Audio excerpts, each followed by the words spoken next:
I'm Ken Munson for KSAX TEG.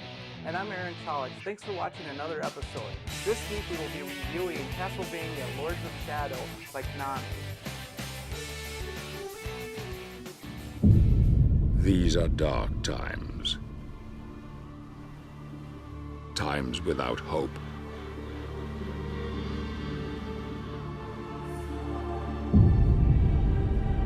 What motivates a man to confront the challenges that most of us would run from? My wife, Marie, was murdered not 2 days ago by the evil that roams these lands. It is written that a pure-hearted warrior will claim the power of the Lords of Shadow as his own.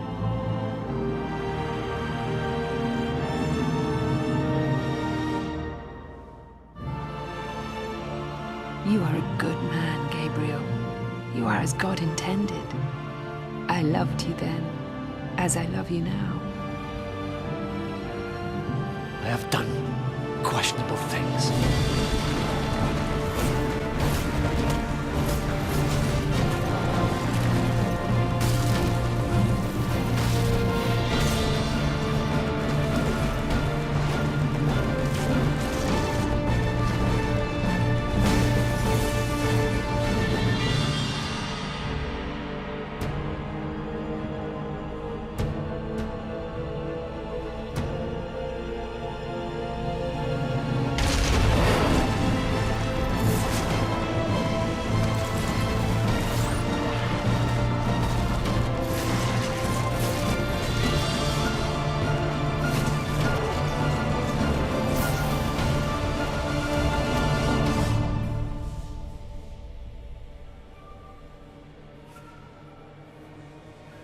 The mask is a powerful device.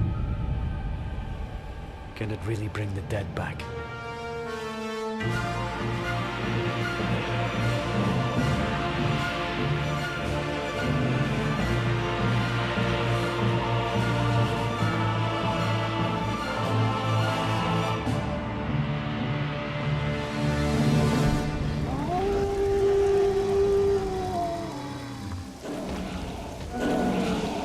Don't you see, Gabriel? You can bring her back.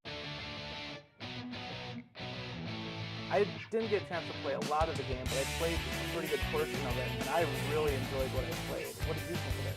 Yeah, I finished the whole thing in a matter of days, and I overall really enjoyed the game. I noticed right away during the narration of the video game, Patrick Stewart's voice came up, and I really got excited and geeked out pretty hard over Patrick Stewart from, everyone knows, Star Trek The Next Generation, and from X-Men. And I also noticed Robert Carlyle from Stargate Universe. I really, like I said before, I really enjoyed this game, and there's just so much I liked about it. I liked the story, how in-depth the story was.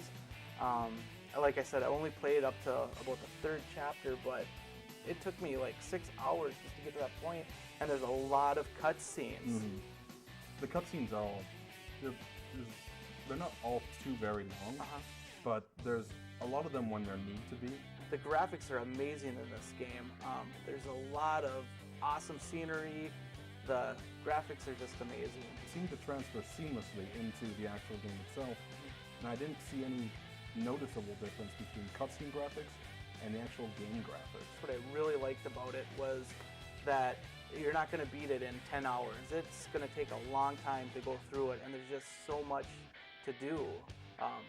Is that how you felt about it? Yeah, it definitely wasn't one that I could just hammer out in an afternoon or a couple of days. It took me, I want to say, like 2 weeks to play this game. And another thing I liked was as you progress through the game, you gain different abilities, and you can go back to the levels and open up new areas to get new items and other weapons, and that's going to be a lot of fun going back to do that. Oh yeah. When I was playing the game, I couldn't find one thing I didn't like about it. I really enjoyed everything I saw. Were there any things that you came across that you didn't like? There was 2 instances where I had a problem. One was just my fault where I didn't run across the collapsing bridge in time and I got stuck.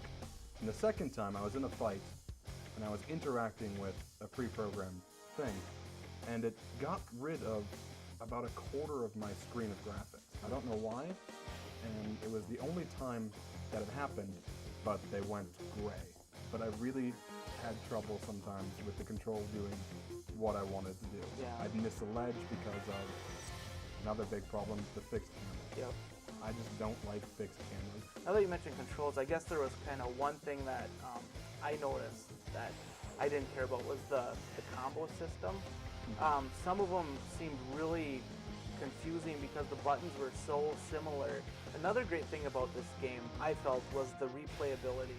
There's just so much you can go back and do, solve the puzzles and find new weapons, find hidden items.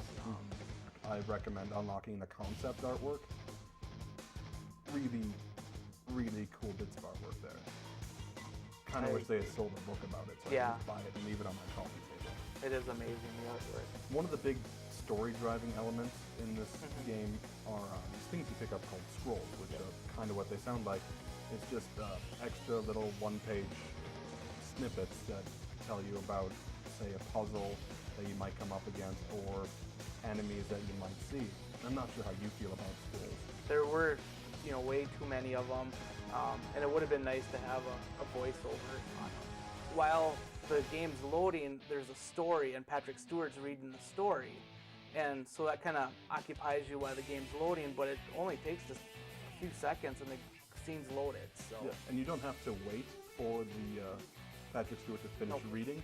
As soon as it says that it's done loading, you can go right into it and it won't stop you or anything.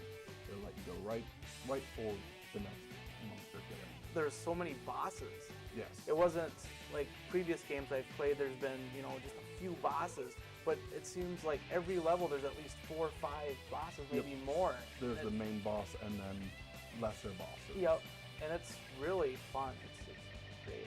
Especially some of the like the Titan fights, where it's a lot like Shadow of the Colossus, where you're climbing on these giant statues, monster statues, and you have to fight them and destroy the runes that control them or make them run. There's one that you'll come up against later, the Gravedigger. You can't finish him off until you open up the door to a giant furnace. Oh. Like 2 or 3 times I tried to kill him when it comes to the point where he's like dazed and you have to jump on them. And each time he just kept regaining life. I'm like, what is going on? Yeah, I'm hitting everything I'm supposed to. But there's a door I've got to open. As much as I liked having the ability to go back and gain more things like extra daggers and extra fairies, I didn't really find a necessity for it. I was never at a loss for daggers or fairies. So I just kind of left it after I unlocked, I think, 10 daggers. I didn't really try to get more. Yeah. And the same thing with the fairies. I've never upgraded the fairies. I think I've used them once, and that was when I learned how to use them. I know a lot of people say this game's a lot like the game God of War, and there are a lot of similarities, but it is really different. There's more characters to fight. There's more moves that you get to learn. There's a lot more hidden things than the God of War. It did have some limited dialogue for enemies that you fought, though. Yep. Which sometimes was a little annoying. Overall, I really enjoyed Castlevania Lords of Shadows. I give it a 5 out of 5. I just enjoyed the heck out of it. What do you think of it? What do you rate it? Well, it's definitely one of the better games I've played in a long time. One I wanted to actually finish because I wanted to see where the story went, not just because I could finish it and get extra achievements. I'd say overall, I'd give it like a 4-. I really, really, really enjoyed the game, and I want to see what happens next if they do a sequel. I don't like fixed cameras, and the controls were kind of a pain. Well, thanks for watching another episode of KSAX TEG. Keep checking back for more game reviews.